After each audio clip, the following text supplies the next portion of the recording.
حضرت عبداللہ ابن عباس رضی اللہ تعالیٰ عنہ روایت فرماتے ہیں جب یہ آیت نازل ہوئی قل لا اسألکم علیہ اجرا الا المودۃ فی القربى، جب یہ آیت نازل ہوئی کہ اے محبوب کہہ دو امت سے، قل کہہ دو امت سے لا اسألکم علیہ اجرا، جو اسلام میں نے تم کو عطا کیا، جو ایمان، جو دعوت اسلام توحید میں تم کو عطا کیا، لا اسألکم علیہ اجرا، اس کے اوپر میں تم سے کوئی بدلہ، ریوارڈ، ایوارڈ، جی تنخواہ نہیں مانگتا، میں تمہارے لیے یہ کیا، تم پلٹ کے میرے لیے کیا کرو گے، مجھے کچھ نہیں چاہیے، ہاں ایک کام کرنا ہے، الا المودۃ فی القربى، میرے رشتہ داروں سے جم کر محبت کرنا تمہاری ذمہ داری ہے، امت کے اوپر یہ ذمہ داری ہے۔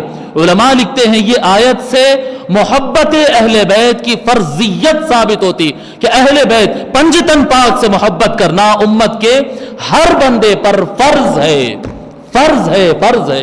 یعنی آقا صلی اللہ علیہ وآلہ وسلم قرآن دیے، اس کے بدلے میں کیا کرنا ہے، علی سے محبت کرنا ہے۔ آقا نماز دیے، بدلے میں کیا کرنا ہے، سیدہ سے محبت کرنا ہے۔ آقا توحید دیے، ہدایت دیے، صراط مستقیم دیے، کیا کرنا ہے بدلے میں، آقا کے لیے کیا کرنا ہے؟ بھی اللہ کی تو عبادت کریں گے، اپنی تو جنت بنائیں گے، لیکن حضور کے لیے کیا کریں گے؟ جو حضور ہمارے لیے اتنا کیے، ہم ان کے لیے کیا کریں گے؟ ان کے گھر والوں سے محبت کریں گے۔ جب یہ آیت نازل ہوئی قالوا یا رسول اللہ، صحابہ سوال کیے یا رسول اللہ من قرابتک ہؤلاء الذین وجبت علینا مودتہم، یا رسول اللہ وہ آپ کے کون سے رشتہ دار ہے جس سے محبت کرنا ہم پر فرض کر دیا گیا ہے قرآن کی اس آیت میں، محبت کرنا جو قرآن کی آیت میں فرض کیا گیا ہے وہ کون رشتہ دار ہے؟ آقا صلی اللہ علیہ وآلہ وسلم فرماتے علی و فاطمہ وابناہما، علی، فاطمہ اور ان کے دونوں بیٹے، ان سے محبت کرنا فرض ہے، ان سے محبت کرنا فرض ہے۔ اور ہمارے پاس جھگڑا چلتے رہتا کہ پنجتن بول سکتے یا نہیں بول سکتے، ان کا نام قبلے کی دیوار پہ لکھنا کہ نہیں لکھنا، علی کے نام کا جھنڈا لگائے تو کیا کیسا کریں گے پھر، وہ تو شیعہ کرتے، سنیہ تو نہیں کر سکتے۔ بے غوث اعظم سے محبت کرتے، غوث پاک کا جھنڈا لگاتے، جی وطن سے محبت کرتے، ہندوستان کا جھنڈا لگاتے، علی سے ہاں محبت کرتے رہنے دو، جھنڈا لگانا جائز نہیں۔ کیا ہے بھئی یہ؟ جس سے محبت کرتے ہیں بھئی، کانگریس سے محبت کرتے کانگریس کا جھنڈا، بی جے پی سے محبت کرتے بی جے پی کا جھنڈا، جنتا دل سے محبت کرتے جنتا، جس سے محبت کرتے ہیں، جمعیت العلماء سے محبت کرتے جمعیت العلماء کا جھنڈا، منہاج القرآن سے محبت کرتے طاہر القادری صاحب کا جھنڈا، جس سے محبت کرتے ہیں اس کا جھنڈا لگانا جائز ہے۔ افسوس امت کو علی کا نام، علی سے محبت کرنا فرض ہے، فرض ہے، فرض ہے، علی سے محبت کرنا فرض ہے، ہر امتی پر فرض ہے، فرض کفایہ نہیں، فرض عین ہے۔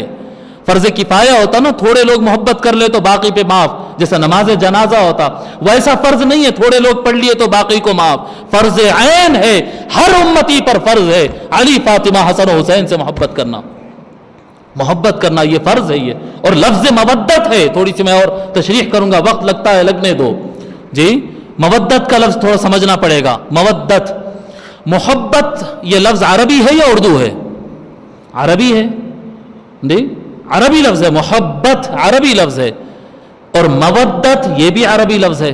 اے محبوب کہہ دو کہ جو کچھ دین میں نے تم کو عطا کیا، جو کچھ میں تمہارے لیے کیا، اس کے بدلے میں تم میرے لیے کچھ مت کرو، میں تم سے کوئی بدلہ نہیں مانگتا ہوں، ہاں صرف میرے گھر والوں سے، علی، فاطمہ، حسن و حسین سے کیا کرو، محبت کرو، نہیں مودت کرو۔ یہ لفظ قرآن کی آیت تو یہ ہے، قل لا اسألکم علیہ اجرا، 14واں پارہ ہے، آپ کھول کے دیکھ لے سکتے ہیں، لفظ محبت نہیں ہے، قل لا اسألکم علیہ اجرا الا المحبت فی القربى، نہیں الا المودت فی القربى۔ کیا فرق ہے صاحب مودت میں اور محبت میں؟ کیا معنی ہوتا ہے؟ مودت کیا ہے اور محبت کیا ہے؟ دونوں کی میننگ محبت ہے، تو لفظ محبت کیوں نہیں استعمال کیا؟ مودت استعمال کیا، محبت کا لفظ کیوں نہیں استعمال کیا؟ کچھ تو ڈفرنس ہے دونوں میں، ہاں بڑا ڈفرنس ہے دونوں کے درمیان۔ محبت کہتے ہیں کسی سے محبت کرنا، چاہنا، مودت کہتے ہیں کسی سے چاہنا، کسی کو چاہنا اور چاہت کا اظہار کرنا، بتانا کہ میں محبت کرتا ہوں، اس کو کہتے ہیں مودت۔ ایک ہوتا نا دل میں محبت چلتے رہتی ہے، چاہتا پر بولتا نہیں، یہ محبت ہے۔ یہ مودت کہتے ہیں کہ چاہنا اور چاہتے اس بات کا اظہار کرنا، کوئی جھنڈا لگا کر کرے، کوئی فاتحہ کر کے کرے، کوئی ان کے نام سے جلسہ کر کے کرے، کوئی درس کر کے کرے، کوئی ان کے نام بچوں کو یاد دلا کر کرے، کوئی کچھ کرے کوئی کچھ کرے، لیکن ظاہر کرنا آپ کو بتایا ہمارے اکابر اولیاء اللہ کا معمول کیا تھا جی؟ میں وہ تو نہیں کہوں گا آپ کو کہ لازم ہے، پر بتا رہا ہوں ہمارے بزرگوں نے کیا کیا طریقے اختیار کیے تھے۔ جب خلافت راشدہ ختم ہو گئی تھی، بادشاہ بڑے ظالم آ گئے تھے، اہل بیت کے دشمن بادشاہ آ گئے تھے، اور اس وقت تو علی کا جھنڈا لگانا تو دور کی بات، علی کا نام بھی نہیں لے سکتے تھے۔ جو علی کا نام 1 سے 2 وقت لے لیا اس کو سزائے موت ہوتی تھی، اتنا زیادہ ظلم ہوتا تھا۔ تو اس زمانے میں کیا کرتے تھے معلوم؟ محبت کرنے والے لوگ، محبت کرنے والے کچھ نذرانہ گھر سے پیسہ، چاول، کھجور، کپڑا، جو ہو سکتا تھا وہ نذرانہ لے جا کے اہل بیت کو پیش کرتے تھے، کہ بھی جلسہ ان کے نام کا نہیں کر سکتے، فاتحہ ان کے نام سے نہیں کر سکتے، جھنڈا ان کا نام کا نہیں چڑھا سکتے، تو کم سے کم نذرانہ پیش کر دے، لوگ میں ظاہر ہو کہ ہاں ہم ان سے محبت کرتے ہیں۔ گھر پہ لے جا کے خاموش ان کو دے کر آتے۔ ظاہر کرنا، دکھانا، بتانا، چرچا کرنا، دھوم کرنا، لوگوں کو بتانا کہ ہاں ان سے ہم محبت کرتے ہیں۔ اب میں آپ کو بتاؤں کہ روئے زمین پر جس سے آپ محبت کرتے ہیں، سارے امت مسلمہ کا عالم بتا رہا ہوں، جس سے محبت کرتا ہے ظاہر کرتا ہے جی۔ غوث پاک سے محبت کرتے ظاہر کرتے جی۔ کون سے ولی ہے آپ بتائیے جن کے چاہنے والے ظاہر نہیں کرتے؟ ہر ولی سے غریب نواز کے اب آ گیا، رجب کا مہینہ آ گیا، غریب نواز کے چاہنے والے اب دکھاتے ہیں کہ ہم چاہنے والے ہیں، دکھاتے یا نہیں دکھاتے جی؟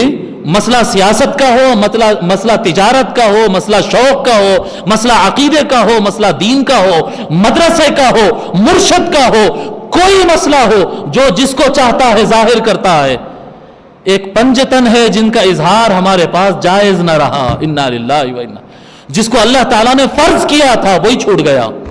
آپ بتاؤ، آپ لوگ سے پوچھ رہا ہوں، الا ماشاء اللہ، کیا ہم میں اتنی ہمت ہے کہ علی کے نام کا جھنڈا ہم گھر پہ لگائے؟ اللہ اکبر! نہیں بھائی، وہ لوگ بولتے کہ شیعہ ہو گئے، بولتے ویسا کہتے ایسا کہتے۔ ارے بابا کیوں؟ ہمارے کو یہ شیعہ، سنی، دیوبندی، بریلوی جی، سلفی، صوفی، یہ سارے تقسیمیں انسان کے بعد میں کیے ہوئے۔ رسول اللہ نے کیا آرڈر دیا تھا؟ قرآن کیا آرڈر دیا تھا؟ قرآن نے یہ آرڈر دیا کہ اہل بیت سے محبت کرو اور محبت کو ظاہر کرو، محبت کرو اور محبت ظاہر کرو۔ صحابہ سے بھی محبت کرنا ہے، صحابہ سے بھی محبت کرنا ہے، ابو بکر سے محبت کرو، عمر سے کرو، عثمان سے کرو، عشرہ مبشرہ سے کرو، سب سے محبت کرو، اور لوگ کرتے ہیں، کرنا بھی چاہیے۔ صحیح ہے محبت کرنا، اور محبت کے اظہار میں قبلے کی دیوار پہ ان کے نام لکھے جاتے مسجدوں کے اندر، صحیح ہے نام لکھنا، لکھتے ہیں خلفائے راشدین کے نام، لکھا کرو، بہت اچھا ہے، لکھنا چاہیے، صحیح ہے وہ، مگر لکھنا اور ظاہر کرنا وہاں پر فرض نہیں تھا۔ کرتے ہیں بہت اچھا ہے، ثواب کا کام ہے، ضرور کرو، میں بھی کرتا ہوں خطبوں میں، میرے والد صاحب جو مسجد تعمیر کروائے، میں خود ٹھہر کر خلفائے راشدین کے نام لکھوایا وہاں پر، کرنا چاہیے، صحیح ہے، لیکن وہاں پر لازم نہیں تھا اظہار کرنا۔ مرضی ہے آپ کی، کر لو تو ثواب، نہ کرو تو کچھ بھی نہیں۔ اہل بیت سے محبت کا اظہار کرنا فرض ہے، فرض ہے۔ لا اسألکم علیہ اجرا الا المودۃ فی القربى، جب یہ آیت نازل ہوئی تو صحابہ آ کر کیا پوچھے؟ یا رسول اللہ ہم کس سے محبت کریں؟ نہیں، وہ کون لوگ ہیں جن سے محبت کرنا ہم پر فرض کیا گیا۔ کسی کو ہو سکتا ہے کسی کو یہاں پر سوال آ جائے کہ حدیث میں لفظ واجب ہے، اور مولانا آپ جب سے ترجمہ فرض کرتے جا رہے ہیں، من ہؤلاء الذین وجبت، لفظ واجب ہے وہاں پر، اور آپ فرض بول رہے ہیں۔ صاحب لفظ قرآن اور حدیث کے اندر وجب، یجب، فرض اور واجب دونوں کے لیے برابر ہی آتا ہے۔ یہ فقہا کی تقسیم ہے، واجب الگ، فرض الگ، حنفی فقہ کی تقسیم ہے۔ یہ سمجھ میں آ رہی بات؟ یہ قرآن کی یا حدیث کی تقسیم نہیں ہے۔ قرآن یا حدیث میں کہیں لفظ واجب آئے گا، اس کا ترجمہ فرض ہی ہوتا ہے، اس کا ترجمہ فرض ہی ہوتا ہے۔ تو بہرحال یہ پیغام میں آپ کو پہنچا دیا۔ اب ہر ایک کی اپنی مرضی کی بات ہے کہ اہل بیت سے محبت کرنا اور محبت کو ظاہر کرنا یہ فرض ہے، اور اہل بیت میں علی ہے۔